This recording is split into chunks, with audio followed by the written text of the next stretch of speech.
এই মুহূর্তে যে খবরের দিকে নজর রাখবো, কাল সুপ্রিম কোর্টে আইপ্যাক কাণ্ডে ইডি বনাম মুখ্যমন্ত্রীর মামলার শুনানির সম্ভাবনা রয়েছে।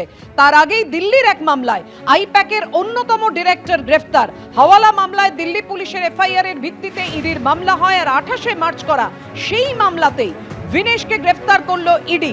হাওয়ালার মাধ্যমে প্রায় 50 কোটি লেনদেনের অভিযোগ সামনে এসেছে।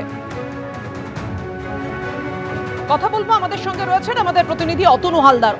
অতনু, সংখ্যাটা 50 কোটি, এই কোটি কোটি টাকা লেনদেন কিভাবে হতো, কি অভিযোগ?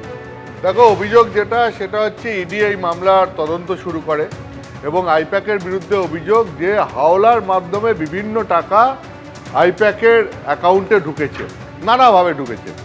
তো এই টাকা কোত্থেকে এলো না এলো এই সংক্রান্ত, এই হাওলার মাধ্যমে বিভিন্ন লেনদেন হচ্ছে এই সংক্রান্ত একটা এফআইআর দিল্লি পুলিশ করে। দিল্লি পুলিশের এই এফআইআরের সূত্র ধরে এই বছরের মার্চ মাসের 28 তারিখে ইডি একটা ইসিআইআর ফাইল করে এই তদন্ত শুরু করে। তারা মানি লন্ডারিং একটা তদন্ত শুরু করে, যে অর্থাৎ এর মানি ট্রেল খুঁজতে শুরু করে, যে টাকা লেনদেনের খবর পেয়ে দিল্লি পুলিশ এফআইআর করে সেই টাকা কোথা থেকে আসছে, কোথায় যাচ্ছে তা নিয়ে ইডি তদন্ত শুরু করে। এবং ইডির যেটা দাবি, তারা তদন্তে দেখতে পাচ্ছে যে বিভিন্নভাবে আইপ্যাকের বিভিন্ন অ্যাকাউন্টে টাকা ঢুকেছে বলে ইডির অভিযোগ। কীরকম? ইডির একটা অভিযোগ হচ্ছে যে আইপ্যাক মূলত রাজনৈতিক দলগুলোর সঙ্গে কাজ করে, রাজনৈতিক ক্যাম্পেইন সামলানোর কাজ করে, অথচ তাদের অ্যাকাউন্টে এমন এমন জায়গা থেকে টাকা ঢুকছে যাদের সঙ্গে রাজনৈতিক দলগুলোর কোনো সম্পর্ক আছে কিনা সেটা খুঁজে পাওয়া যাচ্ছে না। দ্বিতীয়ত দেখা যাচ্ছে যে ক্যাশে এবং চেকে দুইভাবেই টাকার লেনদেন হচ্ছে, কিন্তু পুরো লেনদেনটাকে এমনভাবে দেখানো হচ্ছে বিভিন্ন ভুয়ো বিল বা এইসব তৈরি করে, যে যার ফলে এটা দেখে মনে হচ্ছে যে অবৈধ লেনদেনকে বৈধ করার একটা প্রক্রিয়া চলছে। এটা সবই ইডির দাবি।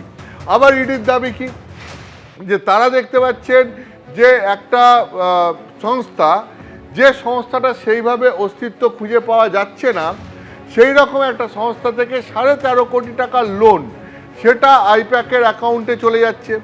যে লোন কবে শোধ করতে হবে সেটা বলা হচ্ছে না, যে লোন কিভাবে শোধ করতে হবে তা বলা হচ্ছে না।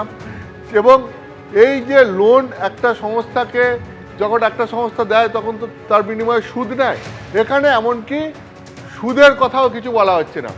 দেখা যাচ্ছে 2019-20 এবং 20-21 এই দুটো সালে প্রায় 13.5 কোটি টাকা এই রাম সেতু ইনফ্রাস্ট্রাকচার নামে একটা কোম্পানি থেকে আইপ্যাকের ঘরে লোনের টাকা হিসাবে ঢুকছে। এখন এই যে লেনদেন, এইগুলোকেই ইডি সন্দেহজনক লেনদেন বলছে এবং তার জন্য তারা পুরোপুরি দায়বদ্ধ করেছে এই আইপ্যাকের অন্যতম ডিরেক্টর ভিনেশ চান্দেলকে।